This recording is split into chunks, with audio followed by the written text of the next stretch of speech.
My name is Steve. I'm turning 46 this year. I work in sales at the American branch of a Spanish electronics manufacturer. I've always enjoyed my job, where I can use my Spanish skills that I've been good at since my school days. It's fun and very rewarding. When I was younger, I spent about 3 years assigned to our headquarters in Spain, and I've been back several times for training and business trips.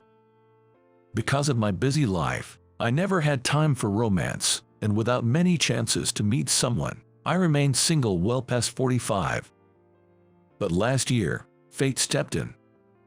On my way back from visiting a client, as I was walking down the main street in front of the station, a tall man walking in front of me suddenly collapsed. He was clutching his abdomen in pain and groaning.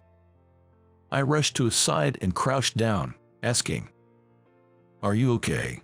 But when I looked at his face, he seemed like a foreigner. Then he spoke to me in Spanish. "My chest hurts. Please call an ambulance." "Understood. I'll call one immediately." I responded in Spanish too and dialed 911 on my cell phone. While I was on the phone, a woman approached us. "What's happened here?" She looked to be a classy woman, about 60 years old. "This man says he's having chest pains," I explained. Then she spoke to the fallen foreigner in Spanish. "I'm a nurse. Can you tell me exactly where and how it hurts?" After that, she neatly placed her rolled-up jacket under the man's head and checked his pulse while asking about his condition. When the ambulance arrived, she explained the man's condition in detail to the paramedics and accompanied them in the ambulance. Watching her take charge, I thought she was pretty impressive. I saw her again when my dad, who lives alone, was hospitalized for colon polyp surgery. She was the nurse in charge of my dad's room. "Hey, you're the one from the other day. Oh my, thank you for that time." It seemed she remembered me too. "Thank you for that time too. You were a lifesaver. Was that man okay?" "Yes, because you called the ambulance right away," she said with a bright smile. "You're really good at Spanish, aren't you?" "Not really. It's all self-taught." "You studied Spanish by yourself?" "Yeah, I've always loved watching movies and foreign TV shows, so I got interested in Spanish. I learned by watching language programs on TV and buying books." "That's impressive. It seemed like you could speak Spanish too." "Well, I work for the American branch of a Spanish company, so I can speak a little." "Really? Have you ever been to Spain then?" "Yes, I have." She too had been to Spain on a trip. After that, we started talking every time we saw each other. Her name was Michelle, and she was about to turn 60. She was a cheerful person with a lovely smile, and talking to her was so enjoyable. I always wanted to chat more. Looking back, I realized I was totally smitten with her from the first glance. The age difference didn't matter to me. She was such an attractive woman. In our conversations, I learned she was divorced and currently single. Michelle has a daughter, but she's married and has left the house. So, I figured it wouldn't be a problem to ask her out. With that in mind, on the day my dad was discharged from the hospital, I asked her for her contact information. She readily agreed, and we exchanged numbers. Then, right after I got home, I asked her out to dinner. Since then, we've had dinner together several times and gone to the movies. The more I learned about her, the more I was drawn to her charm. She was kind and considerate to everyone, always bright and positive, and whenever I was tired from work or had something bothering me, talking to her would cheer me up. After about 6 months of dating, I proposed to her. "Michelle, will you marry me?" When I showed her the ring I had prepared and told her my feelings, she looked at me with her big, teary eyes and said, "Are you sure an older lady like me is okay? Age is just a number. I've got my heart set on you, Michelle. I can't imagine being with any other woman. I want to live the rest of my life with you," I said as I took her hand, and she began to cry. "Thank you. I want to spend my life with you, too, Steve," she answered. And with that, she accepted my proposal. She had decided against having a wedding ceremony, but when she turned 60 and retired from her nursing career, I seized the moment to take a 10-day vacation. We went on a honeymoon to Hawaii. This trip was not only a celebration of her 60th birthday but also her retirement, so we really went all out. We stayed at luxury hotels and ate at 5-star restaurants. Since I'd been single until I was 45 and didn't have any expensive hobbies, I had a good amount of savings. That's how we managed to go on such an extravagant trip. Michelle was overjoyed. Seeing her having the time of her life, like a young girl, I knew it was worth it. Returning from our trip, about 6 months into our married life, one morning, as usual, I headed to work and was called in by my boss. The president of a major client from our headquarters in Spain is coming to America with his wife for a trip. We'll be hosting a dinner reception, so please attend with your wife as well. My boss, Director Frank, said that and then specified the date and time. I'll let you know the venue once it's decided. Understood. As I was jotting down notes in my planner, Frank suddenly laughed. "Ha! Well, I've heard you got yourself a wife. I was starting to think you'd end up a bachelor for life, but good for you for finding a woman with such unique tastes." Those scornful eyes were staring at me. Frank is only 2 years older than me, but his pride and joy has always been his much younger and beautiful wife. And he's always taken every chance to mock me. Stuff like, "You must be lonely being single at your age," or "There's no way a woman with any sense would want to marry a guy like you." He's looked down on me forever. But to still be hearing this kind of taunt even after I got married. I was fed up with it, but kept my silence. Worried that my wife would be subject to some unpleasant comments if I introduced her to such a boss, but since it was an order, I had no choice. We would have to attend.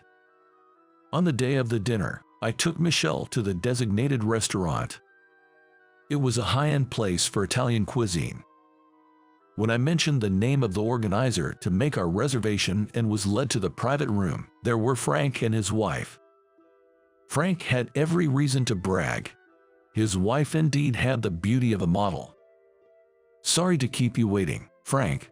As I greeted him, my boss Frank looked over his wife, who stood behind him, and said, "Steve, why did you bring your mom along? I thought the deal was you'd bring your wife." Hearing that, I felt my blood boil. Frank had a spiteful smirk at the corner of his mouth. He probably knew exactly what he was doing, saying it on purpose. Harassment like this is almost a form of art. "That's not my mother. Let me introduce to you. This is my wife, Michelle. Michelle, this is my boss, Director Frank." "Oh, my apologies. You're his wife. I mistook you for his mother because of your distinguished appearance." Frank continued with such rude remarks. Glancing over, I noticed that Michelle was giving a strained smile while remaining silent.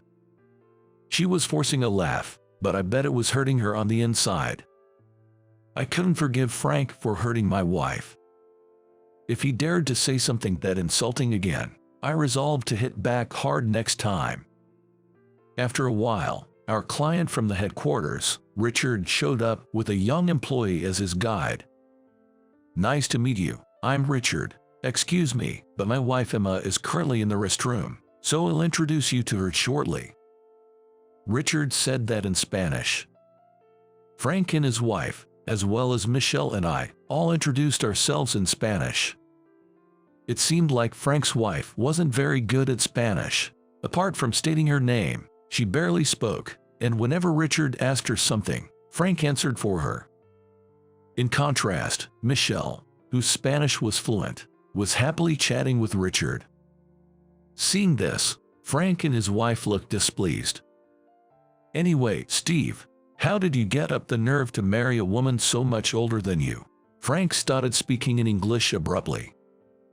"No matter how well she speaks Spanish, what's so good about a lady that looks her age? Everyone knows younger women are preferable, or maybe you've got a thing for older women." How old is she, anyway? Frank was speaking his mind without restraint. Indeed, Michelle did look her age at 60, and certainly didn't look young. But she had a beauty that comes with age, and her personality was wonderful. That's why I fell for her. To have her ridiculed with such harsh words, it felt like a complete denial of my love for my wife. "Boss, don't you think that's incredibly rude?" I said, my fist clenched and shaking. "What? You're going to talk back to me, your boss?" Frank said with a smirk. Richard, who didn't understand English, looked puzzled. "There are things you can and cannot say, even as a boss. He can say whatever he wants about me. I've been ready for it since I married you," Michelle said as she tugged at my sleeve.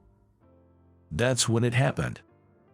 The private room's door opened, and a foreign woman escorted by an employee came in. "Emma, over here, everyone, let me introduce you to my wife, Emma," Richard said, standing up. Emma was a tall woman, around 60 years old. When she took the seat next to Richard, she glared at Frank and began speaking in fluent English. "I heard what was being said. I am very displeased right now. Apologize to them immediately," she demanded sternly, leaving Frank open-mouthed and frozen. "I'm also 9 years older than Richard. What's so wrong with a wife being older than her husband? The notion that a woman needs to be younger to be appreciated is repulsive to me." Emma was fuming. Frank turned as white as a ghost. In a panic, he bowed his head to Emma. "I'm terribly sorry. Not to me. Apologize to him and her," Emma said, still angry. Then Frank turned to me and my wife and bowed deeply. "Steve, and to your wife, I'm terribly sorry for my rudeness. Please forgive me." Unaware of the situation, Emma told the whole conversation to Richard in Spanish. Richard's face turned red with anger. "What a rude man you are. I don't want to dine with someone who speaks so thoughtlessly. I'm leaving." It was Emma who calmed down the fuming Richard, who had shouted in Spanish.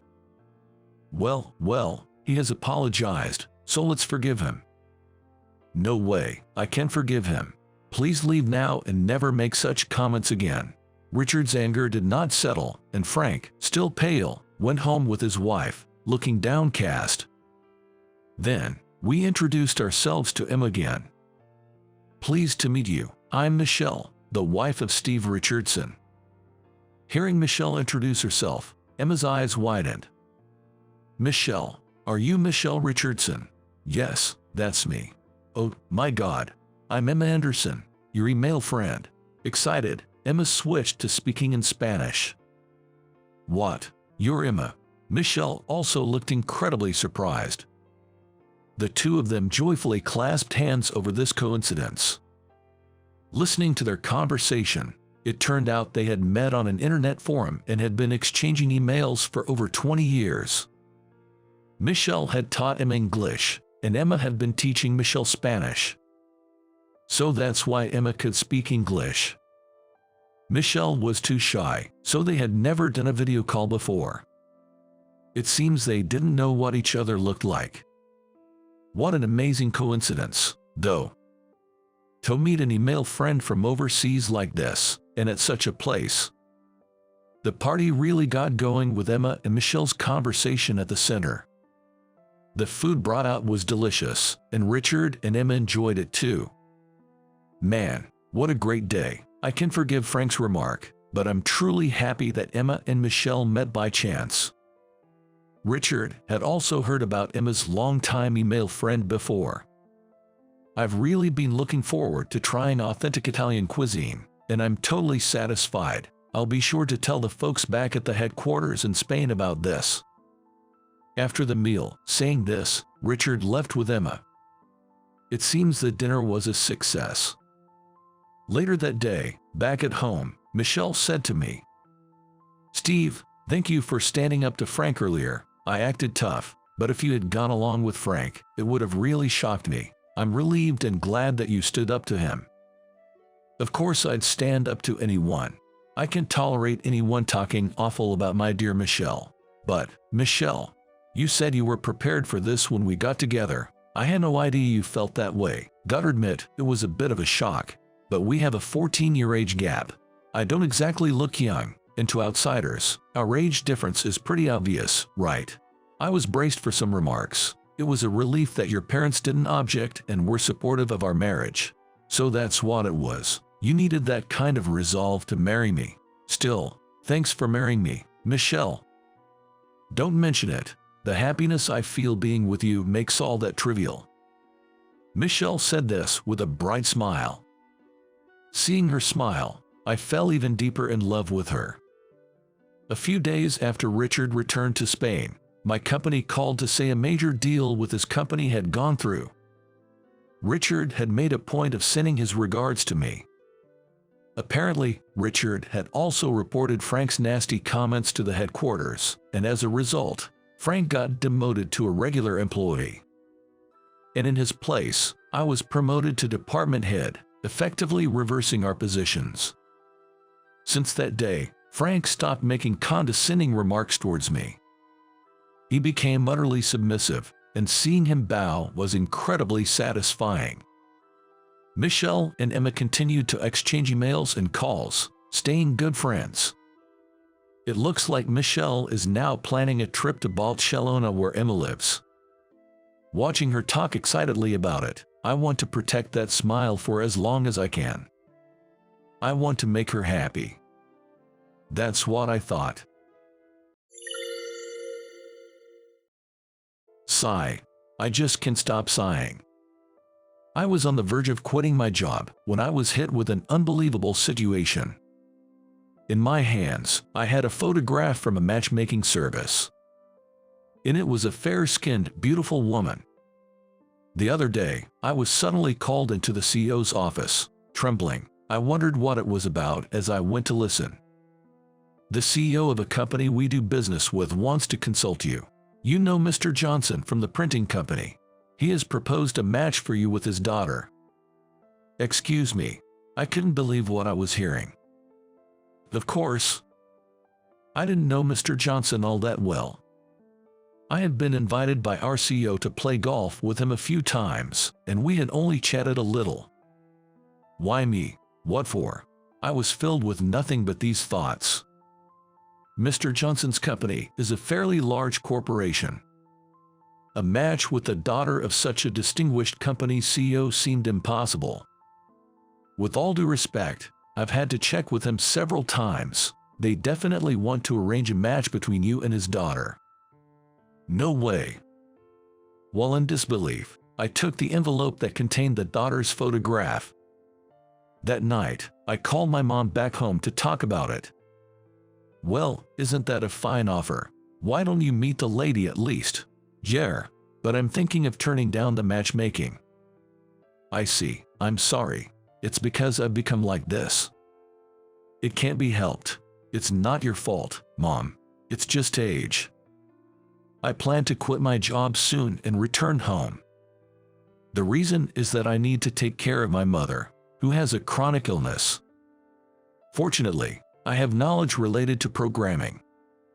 I think I can make enough for living expenses even if I work from home. We'll make do. But Mom seemed unconvinced. But I can't bear to leave my frail mother alone at home. That's why I decided to move in with her. The next day, after returning from the office, I was walking to the convenience store near my house to buy dinner. Then, on a dimly lit side street I passed by, a woman was being hassled by a young man with a delinquent look. Hey, you bump into me and don't even apologize. What's that about? What's wrong with you? Why should I pay you and apologize when I didn't even bump into you? Hey, that girl is. I recognized the woman's face. On impulse, I called out to her. Kayla, long time no see. Hey, remember me, the attorney, Charles? We worked together on that case, remember? Oh, Charles, it's been a while. The woman responded to my words, perhaps catching on to my intent. Damn, some nosy guy showed up. Perhaps it was a mention of an attorney, but the man quickly left the scene. Are you okay? Yes. she answered in a faint voice, looking exhausted. I am. Yes, I recognized your face. You are Charles, my matchmaking partner, right? Yes, that's right. An awkward silence filled the air. She was unmistakably my matchmaking partner, the daughter of the client's CEO, Kayla. Why were you wandering around in such a place so late at night? After that, I had invited her to my place. If we had just stood there talking, that guy might have come back and done something. That's what I thought. I got lost, she stuttered. You didn't come here to subtly check up on me, did you? Her face turned startled for a moment before she continued. Yes, actually, that's true. At her words, I let out a big sigh. She must have been told by the CEO, her father, to suddenly have a matchmaking date with me.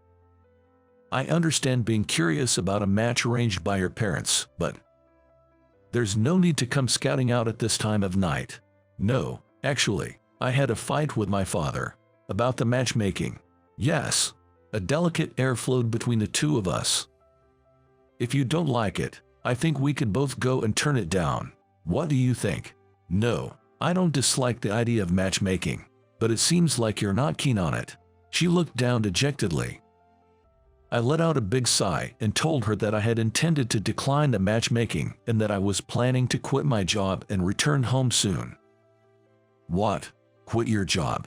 It's not that there's a problem with my current job, it's just that there's nothing I can do about it. I can't leave my sick mom alone any longer. I understand, she replied sadly to my words. I wonder what she's curious about, having only met me today. Even if it was the CEO's sole decision, it's not nice to just unilaterally call off a matchmaking, right? When I conveyed that, she said something unexpected. No, that's not it. I was actually looking forward to this matchmaking.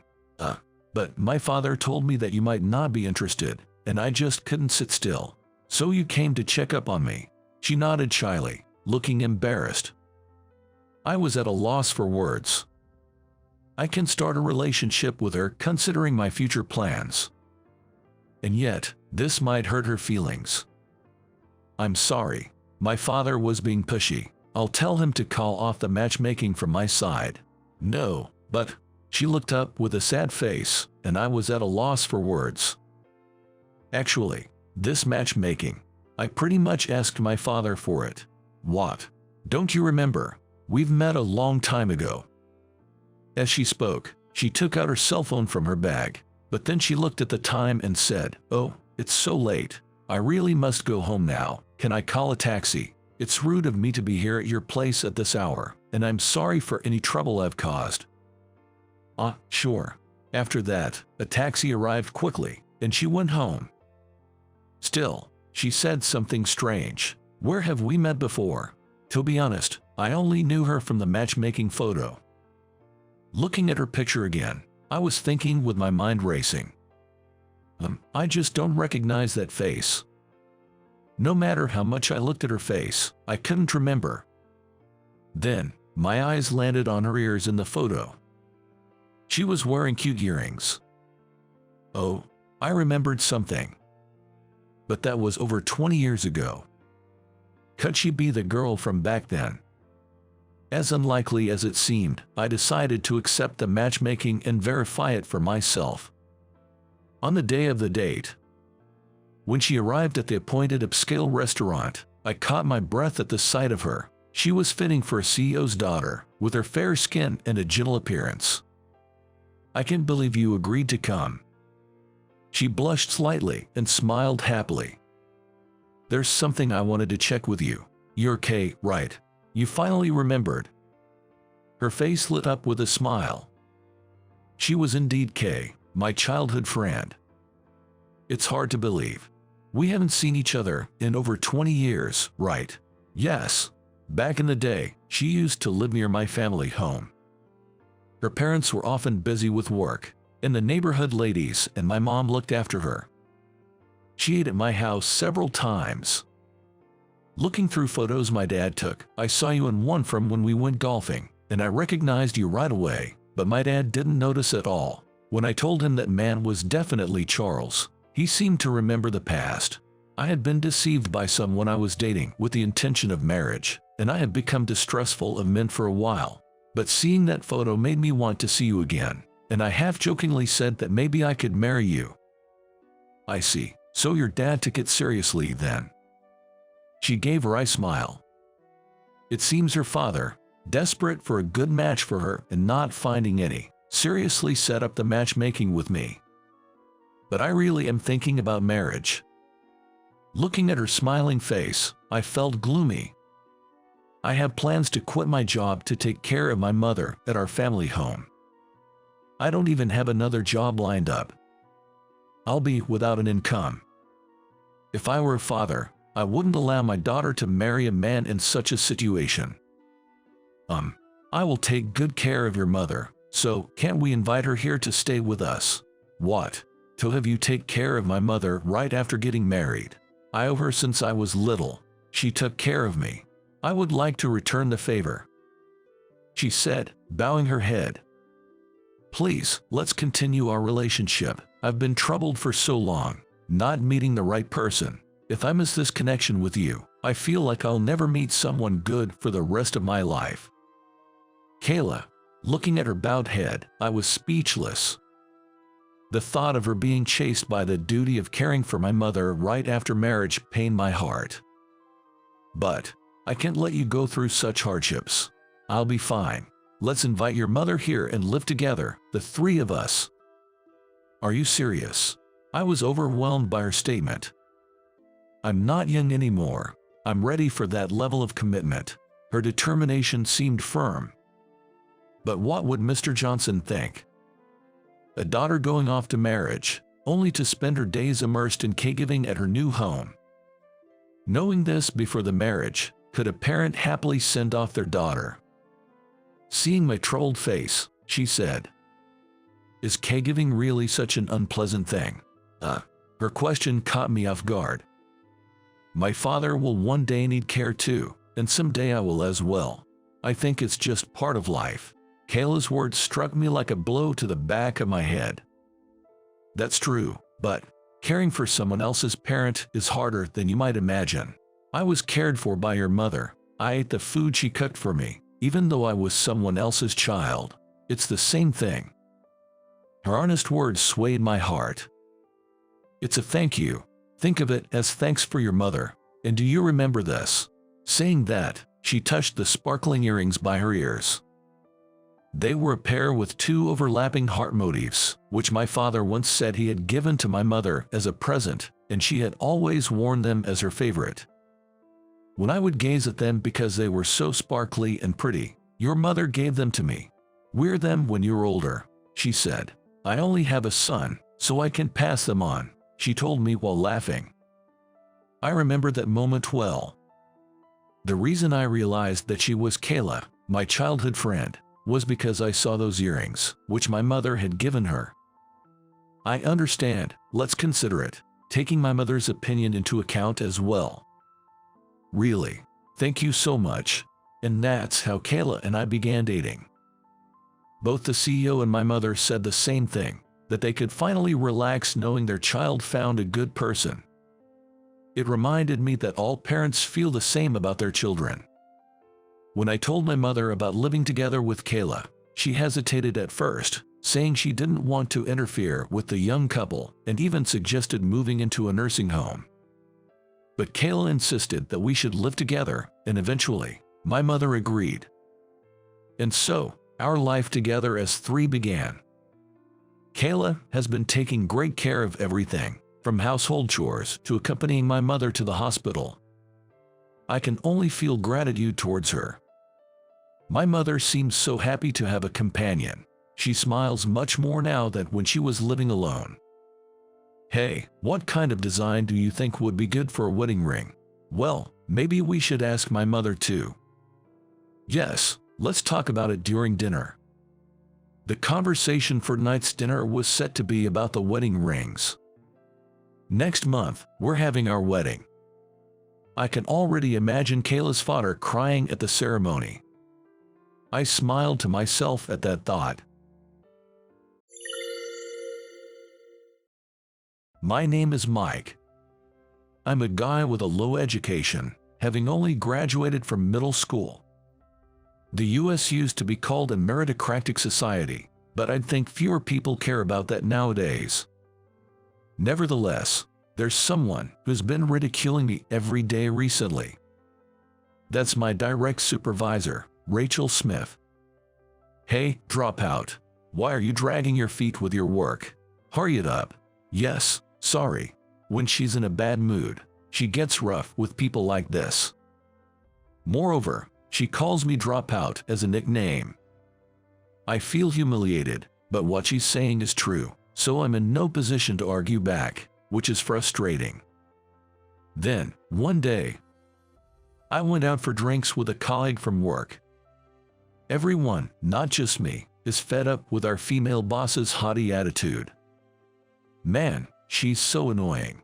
I'd really like to get back at her. One of my colleagues even said something dangerous like that. Rachel is turning 50 this year, and I wonder if she's getting irritable because she's reaching menopause.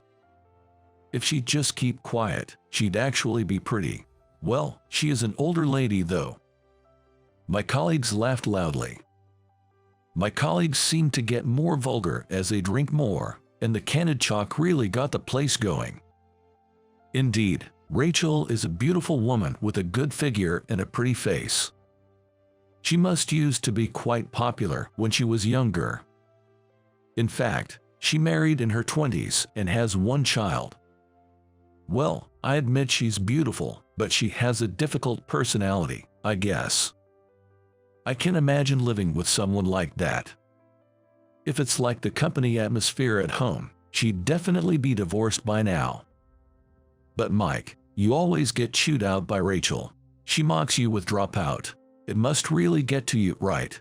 Well, yeah, but I'm used to it. I've been told enough times that dropout is a degree for those who lack motivation.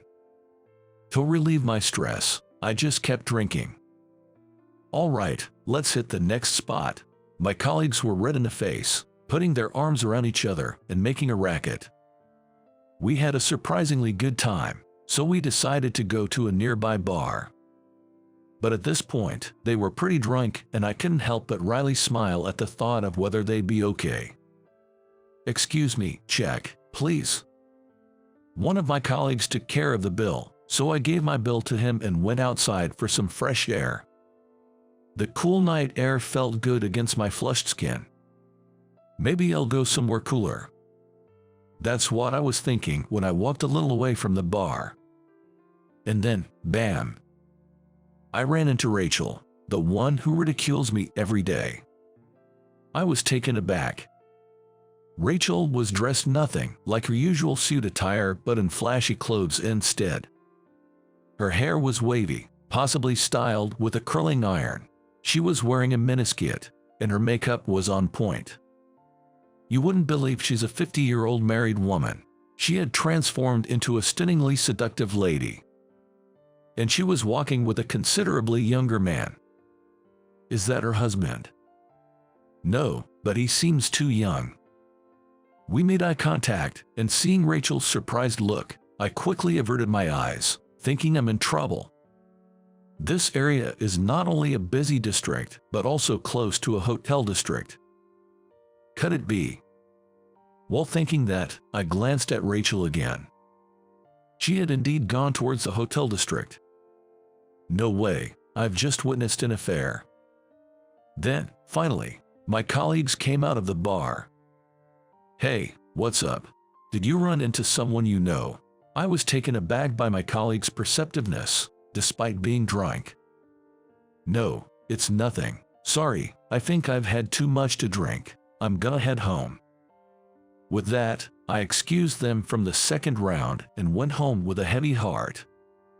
The next day, while working, I couldn't help but sneak peeks at Rachel. Despite usually detesting even making eye contact with her, I inevitably found myself curious after seeing her last night. Rachel seemed as snappy as usual, but she appeared somewhat subdued today. Perhaps she was feeling particularly vulnerable about being seen by me last night, occasionally sending glances to me. Finally, Rachel gestured for me. "Mike, I need to talk to you. Do you have a moment to you do, right?" There was a definite urgency in her voice. I stuttered, yes, and followed her. The reason she called me out was, as expected, about last night. "Were you out drinking with colleagues yesterday?" she asked with a bit of hesitation. I nodded briefly, and after biting her lip slightly, "Did you tell anyone about what happened, that you saw me?" Rachel cautiously looked up and asked. "No, I haven't said anything. I went straight home after that, and I don't think anyone else saw you." Rachel seemed to exhale in relief. "I see. Thank you for keeping it to yourself. You caught me at a pretty embarrassing moment," I carefully said, making sure not to be overheard. "Well, it may be presumptuous of me as a single guy to say this, but I think cheating isn't right." Rachel, perhaps louder than intended in the hallway, exclaimed, "What?" I clarified, nervously, "I mean, when I saw you with that man last night, I thought that's what was happening." "What are you talking about? I was walking alone at that time." "Really?" I searched my hazy memory of the previous night. Wait. Now that I thought about it, the young man next to Rachel. It seemed like they were just walking in the same direction, not interacting closely. I finally realized my misunderstanding. Seriously, I was nearly the cause of spreading a nasty rumor. "I'm so sorry." "Well, it's okay, but me having an affair, honestly, with how I'm feeling lately, it's scary to think I might actually do something reckless." Rachel gave a bitter smile, as if she was almost disgusted with herself for even having such a train of thought. "Did something happen? I mean, with your husband?" I asked, even though I thought it was somewhat impolite. "Oh, you want to know? This story might take a while," she replied with a teasing smile. Today, there was something different about Rachel. She didn't carry her usual boss-like aura. Instead, she felt more like an older sister, oddly approachable. Maybe it's because I kept her secret yesterday that I've gained her trust. Could that be it? I'm not sure why, but today she asked me to grab some drinks, just the two of us. It turned out to be an evening where she shared her current harsh reality. I learned she is a former race queen and has some experience as a model. It made sense given her looks. She married a successful businessman, a fitting match for an ex-model. They were happy and blessed with kids. But then, abruptly, their happiness was threatened. Her husband had a brain hemorrhage and collapsed. He survived without life-threatening injuries but was left paralyzed on his right side, leading to a wheelchair-bound life.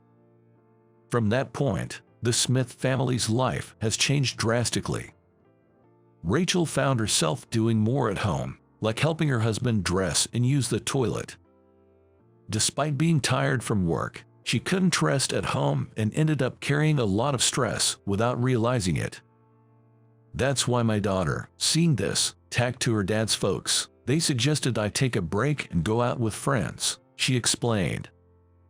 "So, the reason you were heading to the hotel district that time was to go drinking with a friend?" "Yay, that's right. With a girlfriend, of course, but even though it was a break, I felt guilty for having fun while leaving my husband behind." Saying that, Rachel's face fell into a shadow. She shared her worries about her relationship with her husband growing sour. It seems his pride was hurt, having lived in front of the family as a main provider, and now being treated like an infant every day was making him short-tempered over little things. "He's changed so much," he slams the table saying, "I can do this much myself," and there was even a night I left him alone in the living room out of frustration. She said with a sad chuckle, then tears spilled from her eyes. "I'm trying so hard. Changing his diapers, lifting his heavy body into the wheelchair, laying him in bed, every single day. So why do I have to be yelled at?" Rachel's voice was trembling. It felt like she couldn't hold back anymore. but I know he's the one who's truly suffering. He's only in his 50s, and now he's got a body that will never walk normally again, and he had to quit managing his company. It's understandable he's become self-destructive, and yet I should be supporting him more as his wife. I just can't stand the fact that I'm not kinder to him. I feel like such a failure as a wife." She covered her face with her hands and broke down crying. Rachel, who always took pride and never showed her weaknesses, was now crying in front of me, a subordinate who she used to mock for being a dropout. Looking back, she invited me out for drinks. She must have been so cornered mentally that she invited me out for drinks just to vent, regardless of who it was. Rachel apologized to me, saying, "I've been such a terrible boss," regretting taking out her personal issues on everyone lately. I felt her pain acutely, and my desire to forgive her grew stronger. Caregiving is really hard. I also helped take care of my grandmother at home until she passed away, I said. When I mentioned that, Rachel looked up in surprise. I decided to share my past with her. Originally, I was quite good at studies. Good enough that my teachers suggested I go to a more advanced school. But that dream didn't come true, because my grandma developed dementia. It was just my grandma, my mom, and me living together. After my parents got divorced and we moved in with my grandma. She was always so kind. However, she changed a lot after a fall broke her leg and a long hospital stay. The doctor said she seemed to have developed depression. It didn't take long for her to develop dementia. She would scream loudly and try to leave the house despite not being able to walk far due to the lingering effects of her fracture. This stress of possibly causing trouble for neighbors or putting her own life at risk was immense. Especially after hearing news about a family that was held liable for an accident involving their relative with dementia, my mom became very anxious and would sometimes scold my grandma harshly. Watching the two who used to get along so well argue was hellish for me. Naturally, my mom reached her limit first. She was clearly worn out and looked like she might collapse at any moment. Seeing her like that, I decided to drop out of high school and start working. My mom objected, but I insisted, and ultimately, I prevailed. After that, my mom and I took turns taking care of my grandma while contributing to the household expenses. Thankfully, my mom's health improved, and my grandma passed away peacefully a few years ago. Now, we live a peaceful life. I didn't realize you've been through so much. You gave up your education for your family. What an incredible person. And to think I belittled you for being a dropout. I'm really sorry. Hearing this, Rachel apologized to me again. It turns out Rachel is a high school graduate herself. She aimed for the entertainment industry when she was younger but gave up halfway, always feeling inferior about her education. So I was the one person she felt she could look down on to boost her own self-esteem, and she regretted that. I'm truly a lousy boss. Recently, my daughter has been saying she'll help with her husband's care. She's still a college student and should be studying, working part-time, and enjoying her youth, but I can't help feeling sorry. Rachel said with a downcast look. I suggested home care services and paid nursing homes to her. She seemed hesitant, understandably so. I understand the reluctance to place a long-time husband into a shared living facility with strangers. I get the hesitance. It's the internal conflict about whether it's okay to abandon family so easily. So, I gave some heartfelt advice. Actually, my grandma was in a nursing home just before she passed. At first, my mom and I were hesitating about entrusting her care to others, too. The guilt of neglecting a loved one's care. But it's true that it also eased our minds. I wondered if feeling relieved meant I didn't love her. But then I remember what a caregiver told me. Maintaining a certain distance is important. Being with even the most beloved person can be tough. So, using care services isn't bad at all. Please, don't bear this alone, Rachel, and ask for help. After my long spiel, Rachel's tears started to flow again. "Thanks for sharing. I'm glad I could talk to you, Mike," she said, thanking me over and over. Afterward, my boss returned to her usual self, and she started to smile more gently. It seems that using home visit services significantly reduced her stress, and her relationship with her husband improved. Her husband, being a successful businessman, had savings, so financially, it was easy to afford care services. Some people can't use care services even if they want to because they don't have the money. Rachel is very lucky in that sense. Thanks to you, Mike, my daughter is also enjoying her college life. You really saved our family. You are truly the Smith family's savior. That's an exaggeration, but I'm glad I could help a bit.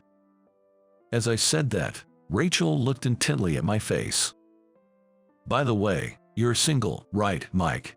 Seeing anyone? What? Yes, I'm single now though. Then Rachel clapped her hands. That's perfect. When I told my daughter about how caring you were with the elderly care stuff, she got interested in you. If you don't have a girlfriend, maybe I should introduce you to her, she said, showing me a photo of her college-age daughter, making me all awkward. Oh boy. The daughter of my boss. That's intimidating. But she's quite pretty. I crossed my arms, wondering what to do, conflicted. One day, I saw my fiancée, who was soon to be married, walking arm in arm with some guy I didn't recognize. After a night shift, I was driving to pick her up. This city, on the cusp of Christmas, was brightly decorated and the faces of the people bustling about were cheerful. From inside the car, even my heart, against my usual demeanor, felt festive. I'm Jim. Working in real estate, I always pick her up from her job on my day off, Wednesday. Her name is Anna. We met through a colleague, Brandon, and have been dating for 3.5 years. Anna is a nurse. Never having been hospitalized myself, my only knowledge of what a night shift nurse does comes from the stories Anna tells me. But seeing the sheer exhaustion on her face as she gets into the car, I understand it's no easy job. Today, she looks especially spent. Rough day. "Oh, you look beat," I say. "Can you tell by my face?" "Oh, I hate that." Saying this, Anna bashfully covered her face with her hands. Her gesture was so endearing, I just wanted to hug her right then and there. But I'm driving. Must resist. "You seem really sleepy. Maybe we should postpone the venue viewing for another time. We had plans to go check out a wedding venue." "Jess, we are getting married. We've introduced each other to our families and are in the midst of deciding on the venue and the date. Let's go since we're all here. I'm fine, really. Plus, I've been looking forward to today for so long." As she said this, Anna's eyes were sparkling. Next, we're headed to a small chapel on the outskirts of town. It was the first place Anna had suggested. Choosing a humble venue over a fancy hotel really shows her modest and gracious character. It was a much better place than I imagined. On the way back from the chapel, looking at the brochure, Anna said excitedly, "Should we just decide on that place? I think I want to check out a few more places. Anyway, I want to get married as soon as possible," I said, and Anna nodded happily.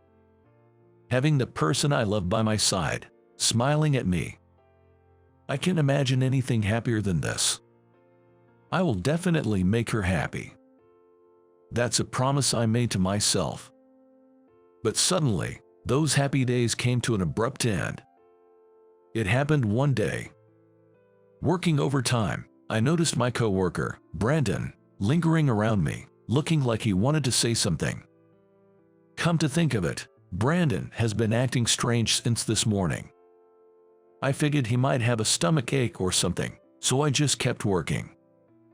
"Couldn't you just ask what's wrong?" Impatient, Brandon finally approached me. "What's up? You need something?" "No, it's hard to say here." Reluctantly, I let Brandon drag me to our usual tavern. After taking a sip of the draft beer that had been served, I turned to Brandon. "So, what is it you wanted to tell me?" "Well, you see," Brandon mumbled, hesitating. I let out a big sigh. "If you just wanted to drink, you should have said so from the start." "It's not that. Just calm down and listen, all right?" Typically when Brandon starts like this, it's usually some trivial story. About how the lady at the office greeted us with a smile, or about the boss walking with a young woman. "Did you catch the branch manager in an affair?" I said, browsing the menu. "That's it." Brandon nearly stood up as he pointed at me. I couldn't care less about the branch manager's flings, to be honest. "It's not the branch manager I saw, it's..." As I shifted my gaze from the menu to Brandon's face, he was looking at me with a strangely serious expression. A bad feeling started to creep over me. "No way," I thought. "Jim, I heard you're about to get married, and I didn't want to stir the pot, but you're my colleague and a good friend. I was the one who introduced you to Anna, my friend from college days, so I have to tell you." My heart started racing. With my palms starting to sweat, I waited for Brandon to continue. "I saw it, man, Anna walking arm in arm with another guy." I felt the blood drain from my face. This is a sick joke if it's meant to be one. It's no joke. At first, I thought I was seeing things, but look at this. Brandon showed me a picture on his phone. It was taken from behind, but it was definitely Anna. She was wearing the turquoise blue scarf I gave her last Christmas, walking arm in arm with a man, as if they were supporting each other. What does this mean? I tried to think rationally about the situation, but my mind wouldn't work because of the shock. It just can't be. Anna wouldn't do something like this. Betray me like this. After parting ways with Brandon, I immediately called Anna and told her, "I'm coming over now." Then, I hopped into a cab and headed to Anna's place. When I rang the doorbell, Anna quickly unlocked the door and greeted me. "What's up? You surprised me, coming over all of a sudden." She must have been getting ready for bed. Her hair was still damp and loosely tied up, with a cardigan thrown over her nightwear. As I stepped into the room, I began without turning to face her. "Brandon says he saw you walking arm in arm with some guy I don't know." The air suddenly tensed up. Despite the heating being on, it felt like the temperature in the room was dropping fast. Anna remained silent. "Brandon's just mixed up, right?" My voice trembled pathetically. Anna was still quiet. The only sound in the room was the irritating tick of the alarm clock by the bed. And then, "It's not a mix-up," she said in a faint, thin voice. An uncomfortable silence spread once again. Unable to bear the quiet, I laughed it off. "You guys are pulling my leg, aren't you? Cut it out. I'm really bad with this kind of prank." As I sat down on the couch, Anna sat a little distance away. "Listen, I've decided to break up with you and start seeing him. I was going to tell you soon, but it slipped out now." Anna's face was serious. To me, it seemed like something from another world, and I couldn't help but burst into laughter. Laughing hysterically as if I'd lost my mind, Anna continued. "I'm going to date him." "Him? Who is he?" "He works at a nightclub." "A nightclub?" The guy in the photo looked pale, with delicate features, almost unhealthy. Now that she mentioned it, he did look the part. "What about getting married?" "I never planned on that from the start. Even after introducing you to my parents, that was all you're doing. You've betrayed me." "I was never serious. It was just a game. An adult should understand that, right?" For the first time in my life, I felt the urge to hit someone. This strange laughter had vanished, and my heart was rapidly filling with despair and intense anger. Then, I hurled every curse and insult I could think of at Anna. I was surprised at myself for being able to come up with such filthy words. "Get out. I don't even want to see your face anymore." With those words, a single tear trailed down Anna's cheek. It felt so phony. Betraying me and running off with someone else. I grabbed the photo frame that caught my eye. Displayed was a selfie of us at the Santa Monica beach. That's when I popped the question. She was so happy then. I violently threw the photo frame into the trash and left Anna's room. That was the end of our story. From then on, I threw myself into work, trying not to think of Anna. Once I started thinking about it, I couldn't stop. I was driven by a desire to erase it all. Drowning in work as if to inflict pain on myself, with a deeply wounded heart. Nightly, I drowned my sorrows in booze with Brandon and the juniors, forcing myself to sleep. I'd become dependent on alcohol to sleep. But it was my junior, Lucy, who supported me. She worried about how gaunt I was getting and gave me a thermos of warm soup. Her kindness thawed the ice in my veins, warming me through. Eventually, Lucy and I started dating. Brandon, who had a thing for her, grumbled a bit, but he genuinely congratulated me, wishing me happiness as I sought it anew. He was worried about me too, considering I'd been on the brink of self-destruction. 2 years after splitting with Anna, Lucy and I got hitched. Betrayal from someone I loved with all my heart. It shattered my soul to pieces, to the point I thought I couldn't stand up again, but thanks to Lucy, I've been able to open up my heart to love once more. I overcame it because she was there. Now, I want to be there for her. I was determined to make Lucy happy for the rest of our lives. A year later, the season of Christmas returns to our town again. The familiar scenery, now lit up with Christmas lights, made my heart skip a beat.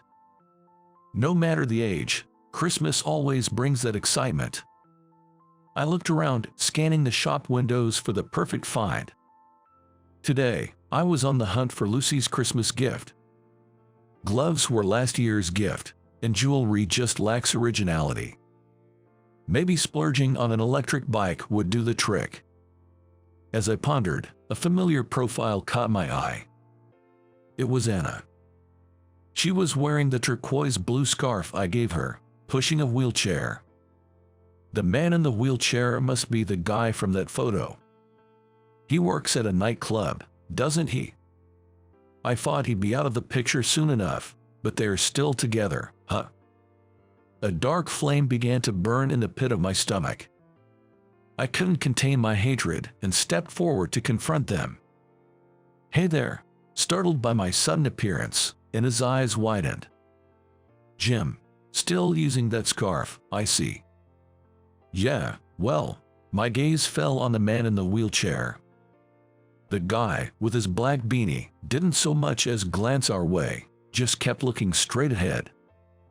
I felt a surge of arrogance at his demeanor and couldn't help but throw a sarcastic jab. "Had an accident. That's what you get for stealing someone's girlfriend. Serves you right." I admit, it was a mean thing to say. But the guy said nothing back. As I was about to yell at him, Anna cut in. "We're in a hurry," and with that, she pushed the wheelchair past me. I watched them go, feeling oddly satisfied. I'd always wanted to give that guy a piece of my mind. After all that, he didn't have a comeback. It makes sense, though. He's the one in the wrong, so he couldn't say anything. At that moment, I felt no remorse, almost smug about their misfortune. Days later, I was on a business trip. This is where Anna's parents live. I've been here before to meet them, back when things were good. If I remember right, there's a decent diner behind the station. After wrapping up a meeting with a client, I decided to grab a bite to eat. As I walked down the main street, I saw familiar faces coming my way. They were supposed to be my in-laws, Anna's parents. Is this kind of coincidence even possible? No, they live around here, so it's not odd to see them shopping in town. Yet, there are two people who have nothing to do with me anymore. Should I just pretend I don't know them and pass by? As I was mulling it over, Anna's mom looked my way and our eyes met. My heart skipped a beat, and I quickly looked away. Jim, despite my silent plea not to be noticed, Anna's mom called out my name. Her voice, which I hadn't heard in years, sounded weary. It's been a while. You look well, that's good. Well, how could I be? How could I possibly be okay? Thanks to Lucy, I've picked myself up, but do you have any idea how much your daughter made me suffer? Annoyed by her thoughtless words, I forced a smile and said, So, Anna dumped me like trash and is living happily ever after with someone else who works at a night bar. Well, good for her. What? The two of them looked puzzled. Don't tell me they didn't know about the guy's job. Yeah, I was shocked to learn that Anna had become such a player. Speaking of which, did that host guy get into an accident? Must be karma, what goes around comes around. I expected them to snap at me, but instead, they just looked at each other, confused. After a brief consultation, Anna's mom turned to me and said, Did Anna actually tell you that? Yeah, she did. Didn't you know? We've known him since she was little. He's not. What? Anna's mom chose her words carefully, trying not to hurt me. Anna's mom told me this. The man in the wheelchair wasn't her enemy guy or anything. He was Anna's childhood friend. And also the one who saved her life. Anna was born with a heart condition and occasionally had attacks when she was a child. During her middle school years, she had a severe attack while walking home alone and collapsed on the side of the road. Thankfully, he came by and called an ambulance, which likely saved her from a worse fate. It was a road not many people traveled, so if he hadn't passed by, help might not have come in time. From then on, until they graduated middle school, he always made sure to walk her to and from school, always ready to assist if something happened. Due to all this, Anna and her parents couldn't thank him enough, feeling an immense sense of gratitude. His kindness also inspired Anna to want to save others, which led her to pursue nursing. But even hearing this, I couldn't accept it. Even if he was her lifesaver, it doesn't give him a reason to treat me so poorly and cause me such pain. I didn't sugarcoat it. I threw these words right at Anna's mom. After a brief hesitation and with a trembling voice, she replied, He has, else. Afterward, I managed to get back to work, but her words stuck with me. else, amyotrophic lateral sclerosis. I had heard the name before. Once home, I opened my laptop and searched for information about the disease. It's a progressive disease where muscles stop working as you'd expect, making it difficult to speak clearly and swallow food. Eventually, the muscles needed for breathing weaken, and a ventilator becomes necessary to extend life. And once it starts, the symptoms never get better. I heard the front door open. Looks like Lucy got back from work. In a panic, I shut the laptop. I'm home. Hey, what's wrong? You look pale. It's nothing. I might have done something terrible. Even if I didn't know, to be so rude to someone suffering from such a terrible disease. I felt like I was being torn apart by intense regret. He didn't ignore me. He just couldn't turn to face me. I owe Anna, and her childhood friend, an apology. I'm gonna take a walk for a bit. With Lucy giving me a puzzled look, I grabbed my phone and left the house. My breath was white in the cold air. Before I knew it, it was already past the 20th of December. My hands were numb from the cold as I fumbled with my phone, trying to find Anna's number. This was the first time I was calling Anna since we broke up. Would she pick up? After a few short rings, I heard Anna's familiar voice. "Hello, it's me, Jim." That's all I could manage before we both fell silent. I still hadn't figured out how to apologize. The north wind was piercing my cheeks. A feeling of inadequacy overwhelmed me, squeezing my frozen chest tight. Anna was the first to break the silence. "You heard from my mom about him." "Yay, about that. I'm really sorry for what happened before. I don't expect forgiveness, but no, it's me who should say. Actually, he's been wanting to see you. Can you meet him tomorrow? To see me?" I wasn't feeling up for it, to be honest. But I felt I had to. I was the one who said he deserved divine punishment. I need to apologize face to face. We agreed to meet at the coffee shop in front of the station the next afternoon and hung up. The next day, I arrived at the coffee shop an hour earlier than the scheduled time. I couldn't settle down at home.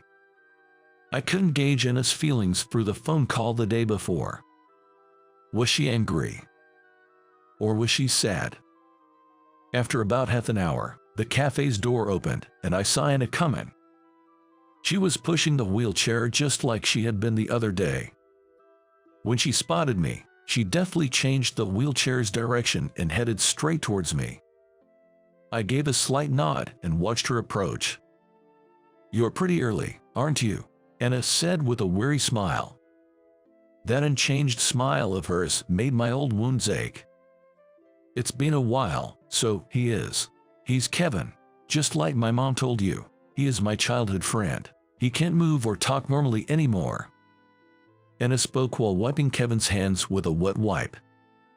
I didn't know what to say and just stood there awkwardly watching. After carefully wiping his hands, Anna bowed deeply to me. "I'm really sorry about that time."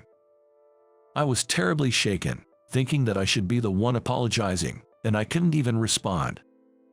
Ashamed, I cast my eyes downward. No matter how I try to explain it now, it won't change the fact that I betrayed you and hurt you, but I need you to hear this. And it continued. At that time, Kevin's illness had already progressed to the point where walking alone was difficult. Even if we thought to go for a walk for a change of scenery, during the bright hours when people were around, someone would laugh at his awkward gait or say something heartless. So it became our routine to walk together on less crowded streets late at night. Hearing this, I wished I could just disappear from the spot. The one who had said those heartless words, wasn't that me? I would take Kevin's arm and walk slowly, with me beside him. What Brandon saw was just that. Brandon did indeed see Anna. But she wasn't leaning on him out of dependence. It was to support Kevin. Then why? You could have just explained all this to me. And I'll look down sadly when she heard this. The words that finally came out of my mouth were accusing Anna. No, that's not what I want to blame her for. I was disappointed in myself for not being able to express my feelings properly. Then, still looking down, Anna whispered, "Kevin's parents are gone, so I'm the one to support him." It struck me. Of course, that explains everything. She distanced herself from me to take care of Kevin. Why make up a lie about his job? That should have been obvious. Did you lie? For my sake. It's not your fault. I didn't want to burden you with this repayment. If you knew, you'd definitely say you wanted to shoulder it too. You're a very kind-hearted person. What is she saying? That's for my sake, isn't it? Just as Anna said, if I had known back then, I would have definitely decided to shoulder it with her. Knowing that, Anna did something that would make her be disliked. Anna, she gave up her own happiness for her benefactor. As I stood there dumbfounded by the harsh truth thrust upon me, Kevin let out a short cry. Anna listened carefully and began to speak a few words. I remembered seeing it back in high school during a health class. It was a way to communicate with people who couldn't speak, using mouth shapes. Anna used this method to understand what Kevin was trying to say. Kevin said, "I didn't know you were engaged. Dunk me and let's start over. Silly, I've told him that I'll never leave him for the rest of my life. Kevin, unable to move his facial muscles, appeared expressionless, but his eyes seemed to carry a hint of sadness. Unaware of Anna's turmoil, that day I cursed her out in a fit of anger. "Is there anything I can do to help?" To my question, Anna shook her head gently with a small smile. "Live your life, be happy." Under the table, I clenched my fist tightly. I felt so powerless that I wanted to punch myself in the face. I certainly loved Anna back then. If Anna is struggling, I want to support her somehow. If she has chosen her path, I want to walk beside her. But I swallowed my words and looked straight into Anna's eyes to say, "I respect your strength. I'll always be rooting for you, so please, find happiness, Anna." Anna nodded slowly, with the same gentle smile she had 3 years ago.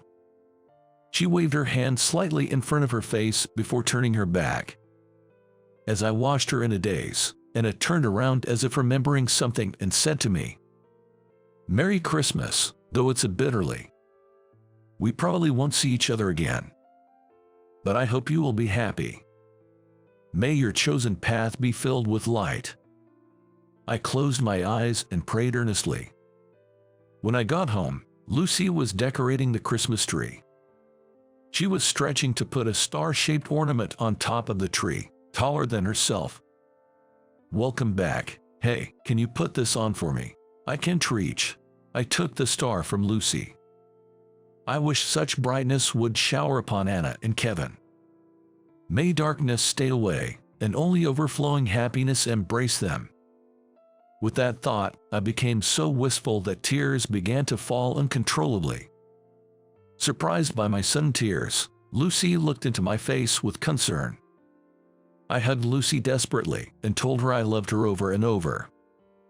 I will live my life and be happy with Lucy.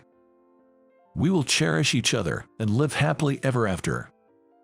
I made that promise in my heart.